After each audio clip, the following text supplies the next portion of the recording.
A paixão, meu amado, bem-vindo de volta à nossa escola bíblica. Nós estamos fazendo o estudo do livro de Jeremias, do profeta Jeremias. Então, nós já fizemos uma rápida incursão sobre o livro, o autor, algumas questões históricas de maior importância e agora nós vamos iniciar o livro propriamente dito.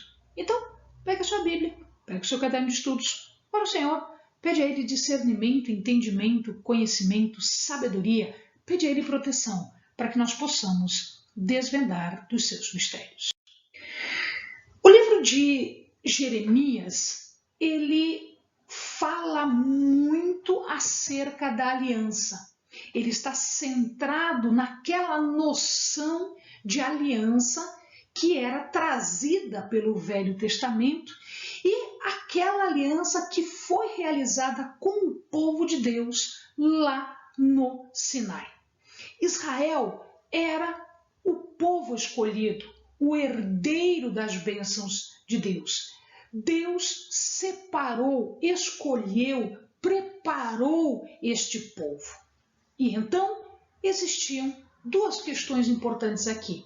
Por um lado, este povo deveria obedecer aos mandamentos, ele deveria ser santo, ele não deveria adorar outros deuses. Existe apenas um Deus e este Deus é o nosso Deus.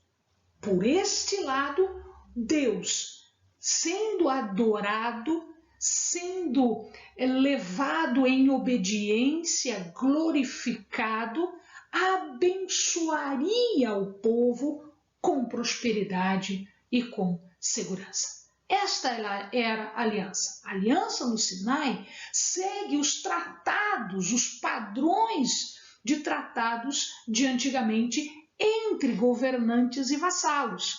Então, lá existia um governante, um poderoso, um dominador das terras. Aqui é o Senhor, Criador, dono de tudo, aquele que fez toda a natureza, aquele que fez todas as pessoas, aquele que trouxe à existência todas as coisas. Havia então aqueles a quem ele chamou para serem seus, para serem escolhidos, herdeiros e beneficiários de todas as bênçãos que ele traria.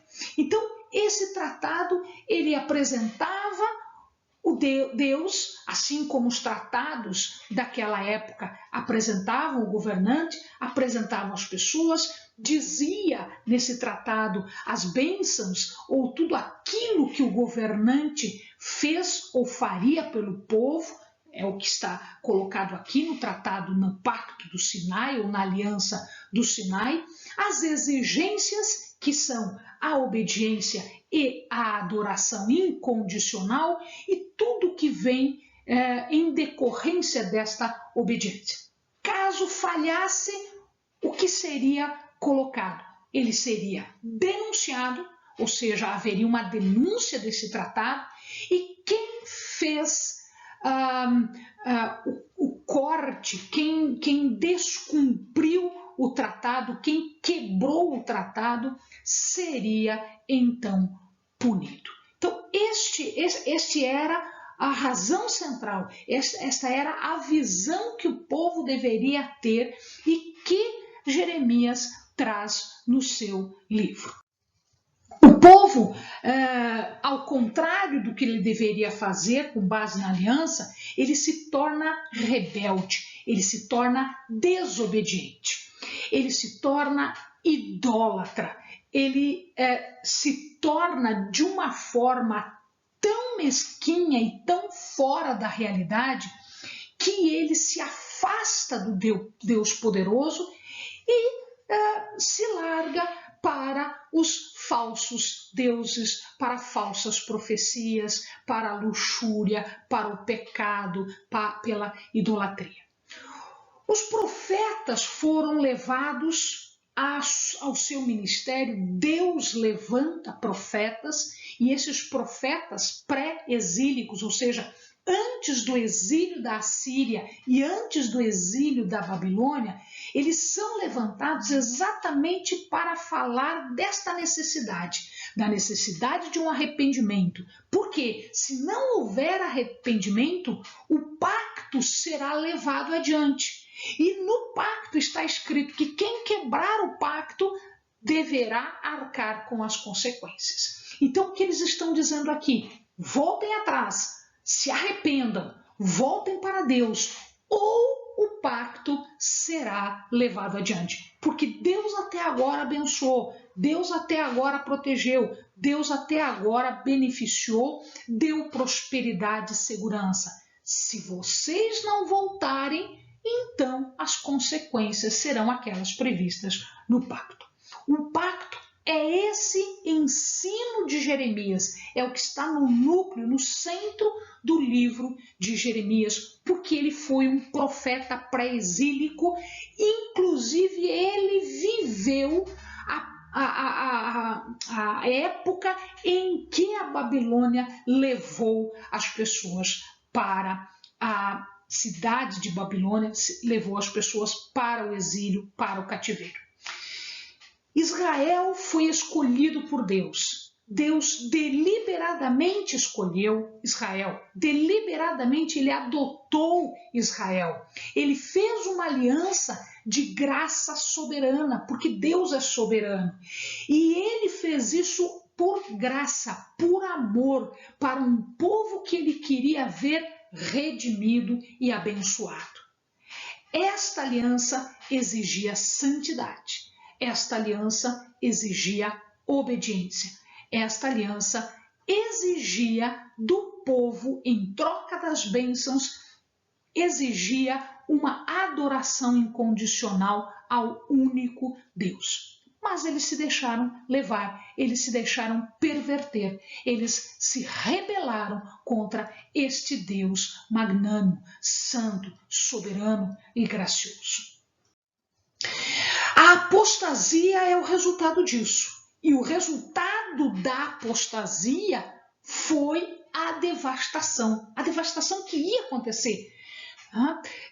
Jeremias estava dizendo, olha, vai acontecer, não tem chance de vocês se safarem dessa. Vai acontecer porque Deus está apresentando o pacto, ele está denunciando a atitude de vocês. Em vez de um padrão moral, um padrão espiritual, um padrão de santidade e consagração, eles chegaram ao mais baixo nível espiritual. Eles se tornam idólatras. E neste caso, o julgamento era inevitável, não tinha como evitar as consequências.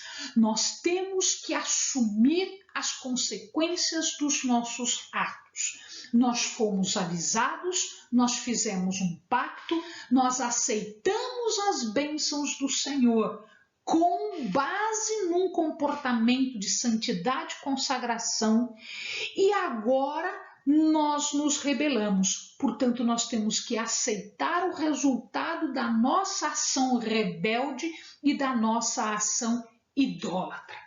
Os maiores culpados eram os sacerdotes. Os maiores culpados eram aqueles que deviam ensinar o povo, que deviam mostrar ao povo, que deviam levar o povo numa ação diária de retidão, de moral, de adoração, de consagração e santidade. Mas eles faziam tudo errado, eles ensinavam tudo errado e eles faziam do jeito que eles queriam, apenas demonstrando aparentemente nas cerimônias e nos rituais que tudo estava bem, quando nada estava bem. Os profetas ajudaram nisso, fazendo falsas profecias, fazendo falsas mensagens de que tudo estava bem, quando nada estava bem. Então, esta apostasia é que levou a ação, a atitude de levantar a Babilônia para levar cativo o povo que era rebelde, desobediente e pecador. O julgamento viria, sim, a profecia do julgamento, aquilo que estava previsto no tratado, na aliança, se cumpre para este povo idólatra. Quando se cumpre? Quando Nabucodonosor, quando a Babilônia invade o reino de Judá, invade, toma cidades, destrói e tudo isso vai por água abaixo. Então esse julgamento ele vai ser observado, sim, porque foi palavra de Deus, foi tratado que não havia sido respeitado. Entretanto, olha lá, mesmo com a palavra de julgamento, mesmo quanto à profecia de julgamento, dentro do livro de Jeremias existe uma nota de esperança. Qual é essa nota de esperança? Mesmo do cativeiro, o povo poderia se arrepender. Haveria mais uma chance lá no meio da represália, no meio do castigo, no meio do exílio e do cativeiro, se eles se arrependessem, se eles percebessem o quão errados eles estavam agindo, eles seriam resgatados e um resto, um remanescente voltaria. O povo achava que esse julgamento não ia acontecer. Por que o povo achava que não ia acontecer? Porque eles achavam que o templo era local de moradia de Deus, que o templo era o local de presença de Deus, que eles estavam fazendo uma cerimônia vazia, um ritual vazio, mas que isso era suficiente para que Deus não fizesse nada. E eles achavam que aquele templo e aquele ritual, ele era suficiente para que a cidade fosse inviolável, porque Deus não iria permitir, uma vez que o templo estava ali, o local da morada de Deus, a eleição de Deus, o povo escolhido de Deus, e Deus não ia deixar que isso acontecesse. Mas não é assim. Esse ritual vazio, esse cerimonial vazio, não atendia os preceitos de Deus. Deus não quer um ritual vazio. Deus não quer um sacrifício vazio, um sacrifício sem nada. Deus não está interessado num templo maravilhoso, grande e que faça os rituais. Não! Deus está interessado num coração contrito, num coração de adorador, numa ação moral que vai refletir a santidade de Deus. Então, o templo da pessoa, o templo do coração é que é importante. Não um cerimonial, não os milhares de bichos que são mortos, sacrificados. Deus não está preocupado com isso. Deus está preocupado com obediência e não com sacrifício. Jeremias relacionava aqui também, ele fala de uma esperança messiânica. Jeremias dizia que este renovo de justiça, esse descendente de Davi, ele traria paz e prosperidade.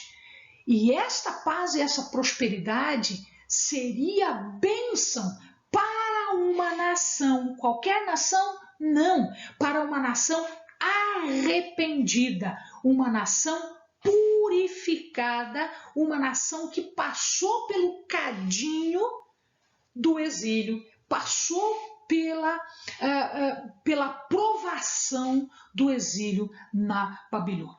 E ele diz que Jerusalém seria santa novamente, seria santificada ao Senhor, tanto isto é que Jerusalém receberia um nome, Yahvé Tzidkenu. O que quer dizer Yahvé Tzidkenu? Quer dizer Senhor, justiça nossa. Porque Deus estaria no centro da vida do adorador, Deus estaria no centro da vida das pessoas, no agir das pessoas. As pessoas seriam santas, consagradas, santificadas na adoração do Senhor. Quando retornasse do exílio, O povo adoraria a Deus com um coração diferente, com um coração penitente, onde não havia mais duplicidade, não havia mais uma hora Deus, outra hora o ídolo, uma hora Deus, outra hora a idolatria, os balins, os símbolos todos de luxúria e prostituição espiritual. As transgressões passadas seriam perdoadas, seriam esquecidas. Por quê? Porque eles estariam purificados agora e eles passariam a ser governados por um príncipe messiânico, num renovo de justiça, numa esperança messiânica. O livro, então, ele vai ser dividido em 3 grandes partes. A maior parte, que vai do capítulo 1 até o capítulo 45, ou seja, mais da metade do livro, 2/3 do livro, ele fala sobre as profecias relacionadas com a história e com os problemas internos da nação. Depois ele se preocupa com as profecias contra as nações gentias. E por último, ele faz um apêndice histórico rápido de um capítulo apenas.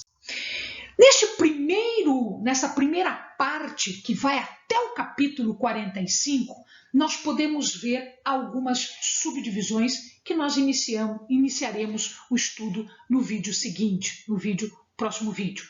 Então, num primeiro momento, a grande parte, o grosso mesmo do livro de Jeremias, ele vai estar do capítulo 1 até o capítulo 20, falando das profecias que estão entre o ano de 625 até o 4º ano do rei Joaquim, que foi a parte mais terrível, a parte mais problemática, a parte em que havia ainda uma luz no fim do túnel para evitar tudo isso, que não aconteceu. Depois ele passa os pronunciamentos contra os reis de Judá e os profetas falsos, que vai do 21 até o 25. O resumo das profecias contra as nações gentias, que é o 25. A predição da queda de Jerusalém, que vai do 26 ao 28. O 29 fala da carta aos deportados de Babilônia, para aqueles que estão lá, para que eles não percam a outra oportunidade que está sendo posta para eles lá. No capítulo 30, as mensagens de consolo. Do 32 ao 44, também nós vamos ter um núcleo bastante grande, né, do 32 até o 44, que são as profecias do tempo de Zedequias. E, por fim, as mensagens a Baruque, lá no final do 45, do capítulo 45. Amém, amados? Te espero no próximo vídeo.